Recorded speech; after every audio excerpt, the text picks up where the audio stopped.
The Adobe Camera Raw offers correction of individual areas in a photo. If I look at the pre-processed, already developed JPEG from the camera, I see some rich blue in the sky. If I look at the unprocessed, undeveloped Camera Raw shot, I've already started to lose some of that blue, some of the contrast and detail. And when I correct it, I'll lose even more of that sky. So I'm going to double-click on the Camera Raw, the .nef, to open the ACR, Adobe Camera Raw dialog. And I'll load the corrections I've made globally to this image. So if I go to the Basic section of Camera Raw, which is your default, and choose Load Settings, I could select the Houses correction. Now, while this looks better overall, much more vibrant, rich yellow, I could see more of a light cyan blue, what I really saw when I took this shot. I've almost lost the sky completely. That's when the adjustment brush will let you paint back areas of the image that were captured in the original shot, but lost during correction.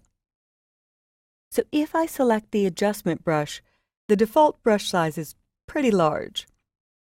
So I'll scroll down in the adjustment brush settings. Once you select this tool, this changes from basic to settings that I'm going to paint in and adjust in individual areas of this photo. I always like the feather at 100 so it blends while I'm painting in the adjustments, but I'll make the size smaller. And it's okay if I overlap a bit. I will be able to erase in given areas. So I'm going to shoot for about 9. The smaller circle inside is where your hardness is really painting, and the dotted circle around the outside is that feather where it's blending or tapering the adjustment. So I'll start here in the upper left corner, and as I paint, you may have not noticed a change. If I scroll up, there was a small exposure movement. I want this darker, and I might actually go way too far, all the way to the end, so I could see where I'm painting. And look at all that detail that's in the sky that I might never have seen if I didn't have the opportunity to experiment with the adjustment brush. Now, for the sake of time, I'm not going to make this perfect, but I'll leave a PSD, a Photoshop file, in the folder of my finished correction. So I could make this look very dark and ominous, leaving it on this very dark adjustment. In order to clean this up a bit more, I'll finish my painting, and I'll zoom in, and I can just hit the plus in the lower left corner, and I'll use my wheel on my mouse to scroll up. Now, I want to go from adding to erasing. And with erasing, I'll check my brush size again. Feather is high, but I'll do a smaller brush size. And here's a little power user trick. I can click once here to erase, move to the edge of the roof so the circle doesn't cross outside, hold down Shift and click again. And it erased from where I clicked first to where I Shift-clicked again. And actually, my feather has gone away. I'm noticing a hard edge. So I'll dial that back up, but maybe not 100 for this one. Maybe I want a little bit sharper transition so I could make cleaner lines. And I'll erase on the inside. Again, I'm not going to go for perfection. I'm going to go for progress. And I removed a little bit too much here, so I just hit Control-Z or Command-Z to undo. So I'm getting fairly close, making sure I'm getting most of those corrections painted away. I'm fairly happy with that roof line. I'll leave this for the moment. Erase into this roof line. Using spacebar to click and drag in different spots, I'm clicking once here, Shift-clicking at the end to connect the dots. Click, Shift-click. And I'll do a super small brush size, anywhere between 1 and 3, to clean up the corners. But for now, I'll leave the corners a bit rough. If I do something I don't like, Control Z or Command Z or Edit Undo. All right, so I'm going to fit in window, Control 0 or Command 0 to fit in window to see my correction. And I can turn preview off and on to see just what I've painted in here. Before, after, a completely different shot. Now I'd intentionally gone too far, so let's come in and dial back the exposure. So I just want a richer sky, and that actually makes less cleanup work for the corners. But I don't need that completely artificial look. You can also do new adjustments. This street sign was important for me in the shot, the Calle de Bourbon, Bourbon Street, New Orleans. So I want to do a new adjustment brush. And I'll zoom in with Control Spacebar or Command Spacebar. And with the adjustment brush, I'm going to do a very small, hard edge brush. So feather 0, size of 2 or 3. And I'm simply going to paint starting here with one click. And notice it was on Add. I'll undo and make sure it's on New.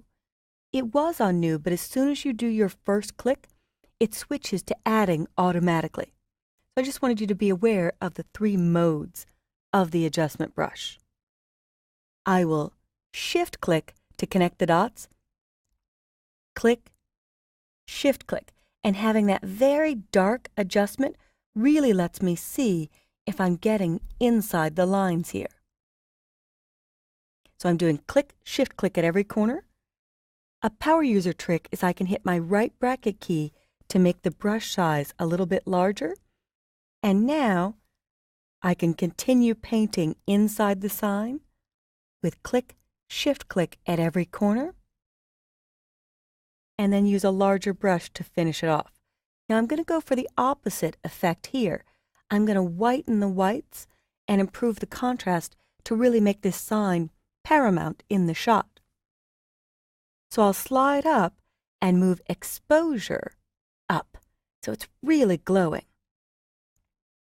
Maybe darken the shadows so I get more detail in the colors.